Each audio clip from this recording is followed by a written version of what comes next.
Kobe got another great big, one of the top centers in the league for our team, so that's going to help our team a lot. I'm excited for him to get here. For what they gave up to get him back, I was like, damn, it's pretty steal. Guy averaged 17. Obviously, we love to have, baby hand John Henson and B. Knight here, but for us to get another all-star big for just basically a second-round pick, it's pretty. And 2 expiring deals is pretty good. For me, it was a great day off. I don't really get into that whole trade deadline stuff. At the end of the day, it's out of your control. All you can do is come in every day, punch the clock in, and be ready to go to work. Roles change, throughout the course of the season, throughout your career. At the end of the day, control you can control, which is when your number is called, be ready to play. And I'm ready for whatever position coach puts me in to be myself and however I can help this team win some more ball games. That's all that matters to me. Big body, another big-time offensive rebounder. We should probably be the best rebounding team in the last 30 games in the last 20 years of the NBA, right? Having him at 17, me at 10, Kev is probably going to drop down to probably about 5.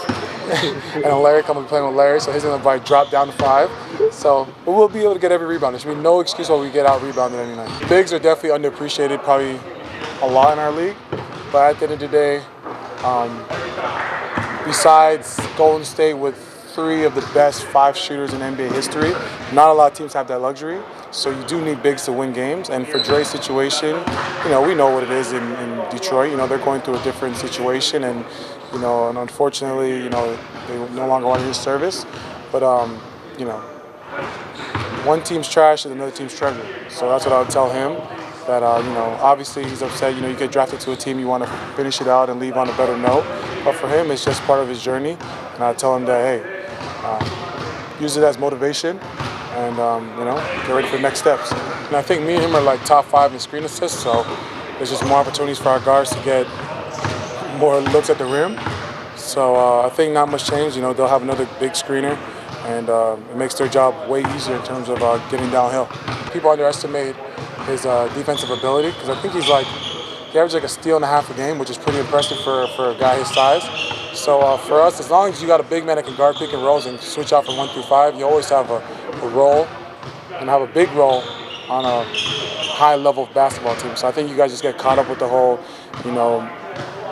Houston Moneyball thing, but what happens when teams play Denver? What happens when teams see Anthony Davis? What happens when teams see Montrez? Or Giannis, Brook Lopez if he wants to go in the post, Joel Embiid, Siakam, Bam Adebayo. So I think there's a lot of bigs in this league that you got to have big guys to be able to guard that. Ain't no 6'5s guarding those guys in 7-game series, I'll tell you that. I think it's just a copycat league. I think people just get hyped on the new thing. It's like anything. Everyone likes the new trendy thing, but when it comes down to winning championships, it's a puzzle.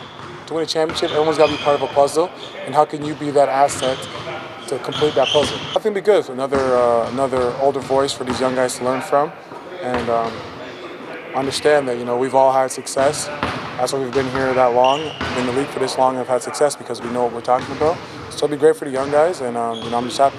I think however you can add great assets and great pieces to a team that's going through a transition is always good for our ball club, for any ball club that's going through this transition. So however we were able to add another all-star big, so that's huge. That's really good of Kobe Altman to get that done, especially knowing how much Detroit was trying to go a different direction. It worked perfect in his hands.